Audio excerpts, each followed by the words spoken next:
Mayannur petrol പമ്പിന് സമീപം വിശ്വസ്തമായ ചികിത്സാ സേവനം ഉറപ്പാക്കിക്കൊണ്ട് ചെറുവത്തൂർ മെഡിക്ലിനിക് വിപുലമായ സൗകര്യങ്ങളുമായി ജനങ്ങളിലേക്ക്.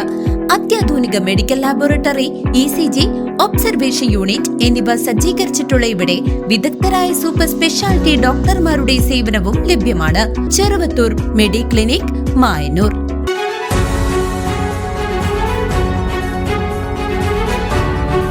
മായന്നൂരിൽ മിനി ലോറി പിന്നോട്ടെടുക്കുന്നതിനിടെ വാഹനത്തിനടിയിൽപ്പെട്ട വയോധികന് ദാരുണാന്ത്യം. മായന്നൂർ ചിറങ്കര പടിഞ്ഞാറ്റുമുറി ഏലംകുളത്ത് വീട്ടിൽ നാരായണന്റെ മകൻ 69 വയസ്സുള്ള ശശിധരനാണ് മരിച്ചത്. വീടിന് സമീപത്ത് വെച്ചായിരുന്നു അപകടം നടന്നത്. നിയന്ത്രണം വിട്ട മിനി ലോറി പിന്നോട്ടെടുക്കുന്നതിനിടെ ശശിധരനെ ഇടിക്കുകയായിരുന്നു. ഉടൻ തന്നെ ഒറ്റപ്പാലത്തെ സ്വകാര്യ ആശുപത്രിയിൽ എത്തിച്ചുവെങ്കിലും ജീവൻ രക്ഷിക്കാനായില്ല. വിജയലക്ഷ്മിയാണ് ഭാര്യ. മക്കൾ ശ്രീജിത്ത്, രഞ്ജിത്ത്. മരുമക്കൾ ശ്രുതി, രാഖി. മൃതദേഹം ഇന്ന് ഐവർ മഠത്തിൽ സംസ്കരിക്കും. News desk CCV.